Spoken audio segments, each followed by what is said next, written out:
Mr. Bison Flips! Mr. Bison Flips! Mr. Bison Flips! Mr. Bison Flips!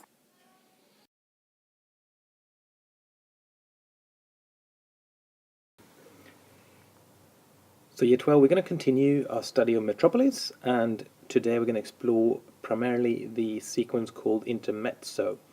But just to recap a little bit, the last couple of lessons we've talked about the first introduction of the machine man in Rothwang's office, and how she's introduced under this upside down pentagram to kind of imbue her with a sense of devilish connotations.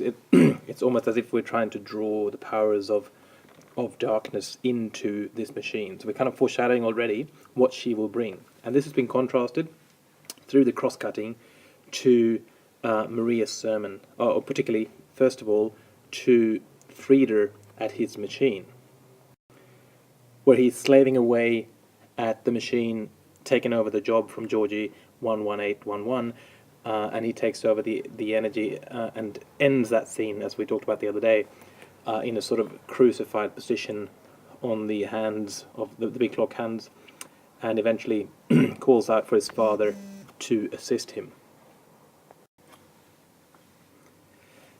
And this obviously culminates in these two sequences come together when they're both led by their respective drawings into the catacombs to witness Maria's sermon, which is what we explored last lesson. And we stressed there how Maria is kind of glorified as the Virgin Mary. She's the bringer of the Messiah. She's framed here in this sort of upside down inverted pyramid shape, with the backdrop of the rough hewn, unpolished, unprocessed crucifixes, just to emphasize that natural aspect. And we also have obviously the bones of the ancestors as part of framing her, to sort of give her that sense of the rustic, of the natural, of the authentic. And then she gives us a story of the Tower of Babel, with the same theme music that we saw in the opening sequence, just to emphasize how the futility of building Friedersen's Tower of Babel is as futile as the building of the original Tower of Babel in the original book in the Bible. This scene, of course, concludes with the little love exchange between Maria and Frieder, but which is also obviously where she presents him with the task of being the mediator, and he accepts it.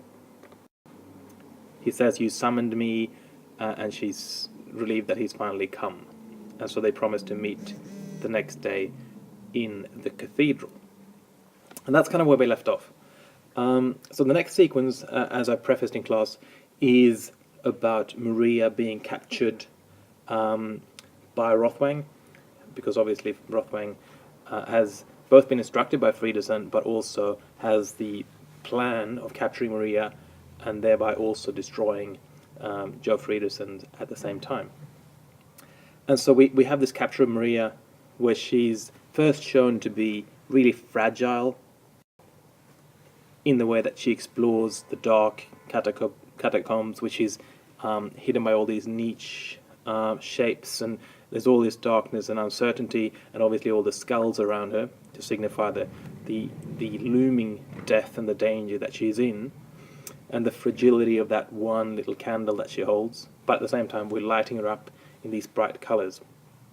And then there's the chase between her and Rothwang, obviously, culminating in the capture up in his little house, where she's captured by the beam of light from his electric torch, and she's cornered and she cowers into this corner, obviously looking excessively frightened, and we've seen that fear and the total panic all the way through the flight through the catacombs. And so there's this sense of the predator kind of having cornered the prey here, and that she's got nowhere else to go. And this capture concludes the segment that Lang calls the intermezzo. Sorry, that concludes the prelude, and we now move into the intermezzo. And the intermezzo starts with Frida arriving at the cathedral as planned to meet Maria. But of course, she ends up not coming because she's been captured by Rothwang. And so we start this scene with these dejected faces of the laity in the church, and we get the intertitles telling us that there's a monk holding a sermon, and that Frida observes the monk. But it's interesting to note the difference in the worshippers here. They're as we said, they're dejected, they're bowing, but they look much less engaged.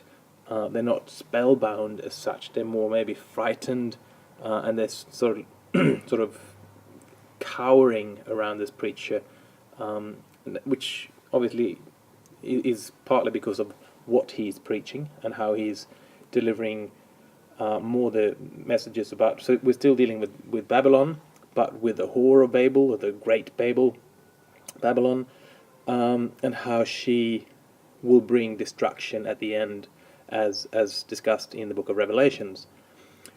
And so comparing that to the positive view that Maria is portraying, with the sense of let's find a mediator, so that we can join the brain and the hands together, is quite different. So if we compare this image to the worshippers in the cathedral, to the worshippers in the previous scene where Maria was giving her sermon, where everyone is spellbound, everyone is looking straight at her, she's open, and there's this great sense of community here, of care, which obviously we don't see up in the other church. And we then get the insight into what the priest is presenting by getting the pictures of the Great Babylon, the Tower of Babel, and how she's part of the apocalypse, and she's bringing with her the seven sins, etc., etc., and therefore the negativity, with this, the mother of all abominations, coming to earth for the final judgment.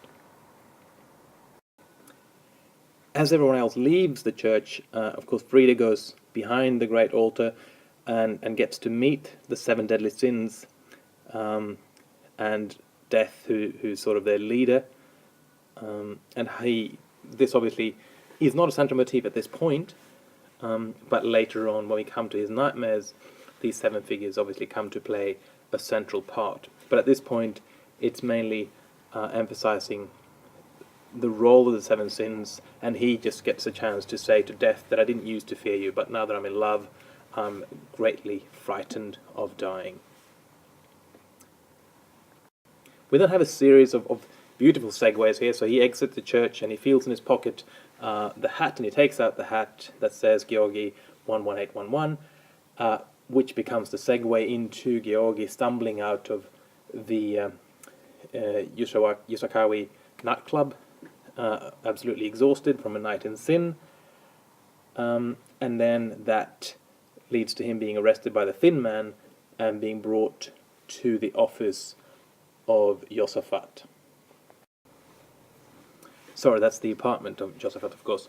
And as we cut across to that apartment, we have the sequence where Frida is talking to Josaphat about what's coming up and how he needs to rely on him in future.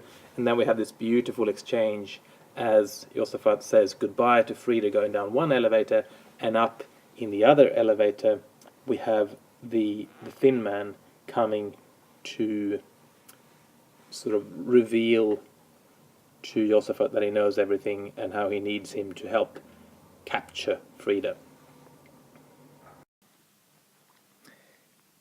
So having viewed this video and thought about the central issues in these scenes, I'd like you to go back and watch this segment in full. So it's about 10 minutes worth of the actual film, to see if you can spot these elements, and also what technical aspects you can add in terms of how Fritz Lang chooses to represent these ideas with filmic devices. So go back and do that first, and then what I'd like you to do is fill out your table. And once you've filled out your table, I want you to look at the following, I guess we can call them topic sentences, central ideas, and use your table to develop one of these 4 topic sentences based on this sequence of scenes, which obviously deal primarily with the individual and his role in the society or in the community. So either explore broadly what is the individual's role in the congregation, because we're dealing with 2 sermons, or in the community, or you can look at the reliance on one individual to heal the community, as in the mediator, etc. Or if you want to start already pulling links to 1984, you can see how in 1984 the individual doesn't seem to have power. Winston is quite weak, and hope lies in the proles, as he keeps saying throughout the text. Whereas in Metropolis we seem to shift from one master, this is Joe Friesen, having the power, to the future residing with one mediator, his son, to save Metropolis, and to see kind of what is happening with the dynamics between individuals and the group in that context. Or if you want to look more at these church congregations and how they operate, perhaps you want to explore how belief and hope, bringing worshippers together out of an anticipation of something positive, is more powerful than the ability of fear to unite people against a common enemy. So, in this sense, people being excited about the arrival of the Messiah or the mediator, and how that compares to them being fearful of the Tower of Babel coming to punish them, or the end of the world coming to stop everything. And so in this will, when you get on to comparing it to 1984, it's going to make a fairly interesting link, I think, with the idea of having hate week, where we all get together and hate Goldstein, versus this sense of let's all congregate to love Big Brother, and sort of the contrast between those two. So pick one of those 4 topic sentences, use your tables, and prove one of those statements. But that's after rewatching the full sequence on your own in class.